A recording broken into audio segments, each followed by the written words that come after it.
وأنزلنا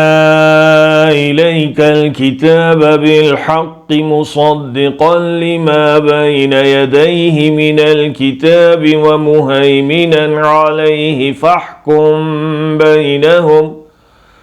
فاحكم بينهم بما أنزل الله ولا تتبع أهواءهم عما جاءك من الحق لكل جعلنا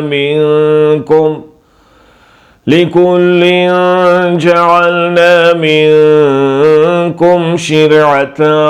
ومنهاجا ولو شاء الله لجعلكم أمة واحدة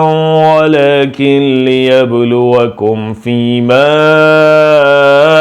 آتاكم فاستبقوا الخيرات إلى الله مرجعكم جميعا فينبئكم بما كنتم فيه تختلفون। और नाजिल की है हमने तुम पर यह किताब हक़ के साथ जो तस्दीक करती है उसकी जो है पहले से मौजूद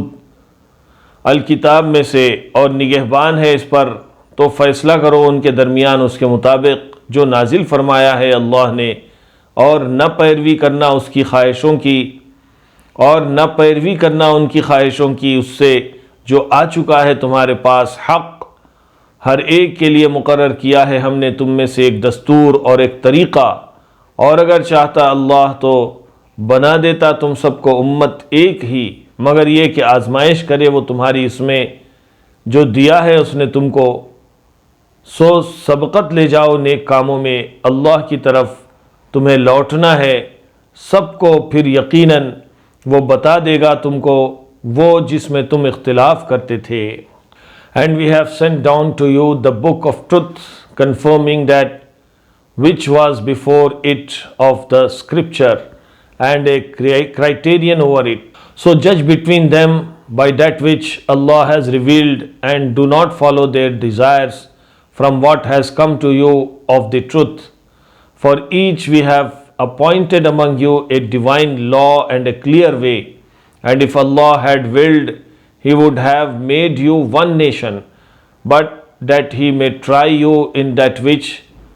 He has given you, so raise one with another in good deeds. To Allah you will return all together.